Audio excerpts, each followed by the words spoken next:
안녕하세요. 지난 시간까지 우리는 헐버트와 베델처럼 나라의 주권과 목소리를 지키기 위해 역사의 무대 중심에서 싸웠던 거인들의 이야기를 만났습니다. 그들의 투쟁은 치열했고 그들의 삶은 불꽃 같았습니다.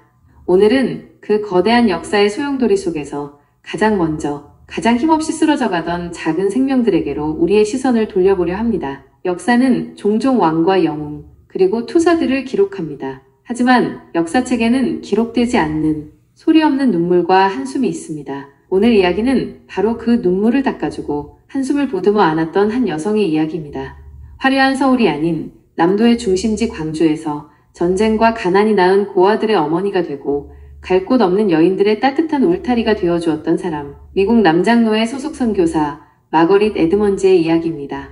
1900년대 초, 특히 전라도 지역은 비옥한 곡창지대였지만 바로 그 이유 때문에 일제의 수탈이 가장 극심했던 곳이기도 했습니다. 풍년이 들어도 쌀은 모두 일본으로 실려나갔고 백성들은 굶주렸습니다. 여기에 전염병과 사회적 혼란이 겹치면서 수많은 아이들이 부모를 잃거나 길거리에 버려졌습니다.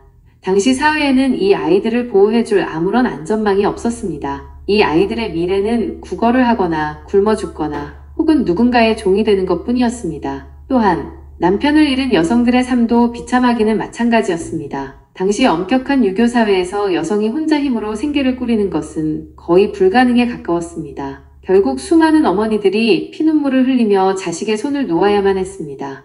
바로 이 절망의 풍경 속으로 1912년 마거릿 에드먼즈 선교사가 걸어 들어옵니다. 그녀는 광주 지역에서 여성과 아이들을 위한 교육과 선교 활동을 펼쳤습니다. 그녀의 눈에 길 위에서 굶주리는 아이들과 아이를 잃고 넋을 놓은 어머니들의 모습이 들어왔습니다.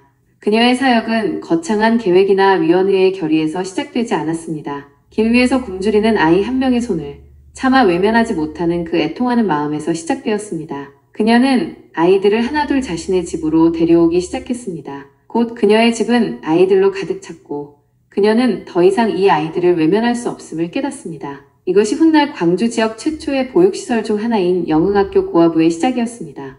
그녀는 아이들에게 단지 잠자리와 밥을 제공하는 데 그치지 않았습니다. 그녀는 아이들에게 한글을 가르쳤고 성경을 가르쳤으며 무엇보다 따뜻한 사랑으로 아이들 한 명 한 명을 품었습니다. 그녀는 아이들에게 원장 선생님이기 이전에 그들의 엄마였습니다. 그녀가 만든 고아원은 차가운 시설이 아니라 서로의 상처를 보듬는 가정이었습니다. 그런데 에드먼즈의 깊은 시선은 눈앞의 고아들뿐만 아니라 그 아이들을 버릴 수밖에 없었던 어미들의 슬픔에도 머물렀습니다. 그녀는 깨달았습니다. 아이들을 진정으로 구하기 위해서는 그 어머니들이 먼저 절망의 늪에서 빠져나와 스스로 일어서야 한다는 것을 말입니다. 그래서 그녀는 당시로서는 아주 혁신적인 기관을 설립합니다. 바로 남편을 잃고 홀로 된 여성들을 위한 모자원, 즉 어머니와 아이의 집이었습니다. 이곳은 단순한 쉼터가 아니었습니다. 그녀는 여성들에게 단지 구호의 손길을 내미는 것을 넘어 스스로의 힘으로 살아갈 수 있는 기술을 가르쳤습니다. 바느질을 가르치고 옷감을 짜는 법을 가르쳤습니다. 그녀들이 만든 물건을 팔아 돈을 벌고 그 돈으로 아이를 키우며 당당한 한 인간으로 살아갈 수 있도록 길을 열어준 것입니다. 이것은 단순한 구제가 아니었습니다. 한 인간의 존엄성을 세워주는 일이었습니다. 남편을 잃은 여성의 삶은 끝났다고 여기던 사회를 향해 아니, 당신은 다시 시작할 수 있다고 외치는 희망의 선언이었습니다. 마거릿 에드먼즈, 그녀의 이름은 어쩌면 연세대학교나 이화학당처럼 거대한 건물을 남기지 않았습니다. 그녀의 이야기는 역사책에 큰 글씨로 기록되지 않았을 수도 있습니다. 그러나 그녀는 그 어떤 건물보다도 더 소중한 것을 남겼습니다. 바로 가정입니다. 버려진 아이들에게는 따뜻한 보금자리를, 무너진 여성들에게는 다시 일어설 수 있는 자립의 토대를 선물했습니다. 그녀의 헌신은 대한민국 사회복지, 특히 아동과 여성복지의 소중한 초석이 되었습니다. 평생을 이 땅의 가장 작은 이들과 함께했던 그녀는 1957년 세상을 떠나 이곳 양화진 언덕에 고요히 잠들었습니다. 그녀의 묘비는 작고 소박하지만 그녀가 길러낸 수많은 아이들과 그녀가 일으켜 세운 수많은 여성들의 삶이 바로 그녀의 보이지 않는 가장 위대한 기념비일 것입니다.